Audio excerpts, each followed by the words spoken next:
بسم اللہ الرحمن الرحیم۔ کوئی اپنی لیڈر کے لیے جان دیتا ہے، کوئی اپنی پارٹی کے لیے نکلتا ہے، لیکن سانحہ کراچی کے اندر محافظ ناموس رسالت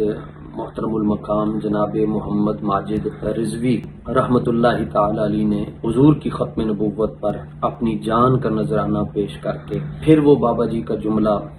ثابت کر دیا کہ ہم نے تو اپنی گردنیں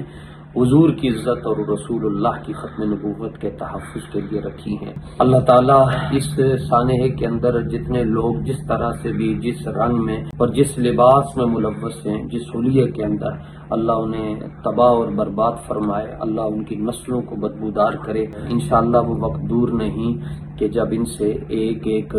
شہید کے خون کا بدلہ لیا جائے گا اور حساب لیا جائے گا، فیض آباد سے لے کر حویلیاں تک، اور پھر حویلیاں سے لے کر کراچی کے اندر جو شہادت ہوئی، انشاءاللہ یہ تمام بدلے ہم نے لینے ہیں۔ حضور کا دین جب تخت پر آئے گا، وہ تمام غازیان اسلام جنہیں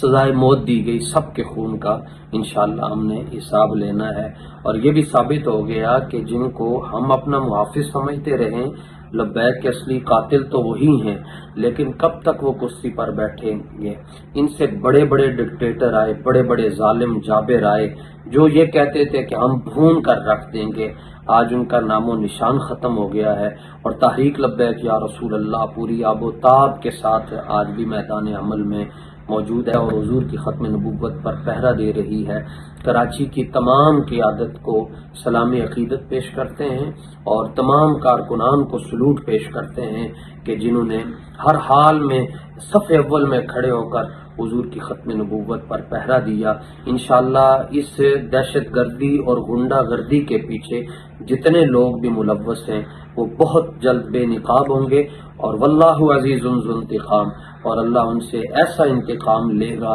کہ ان کی نسلیں بھی یاد رکھیں گی۔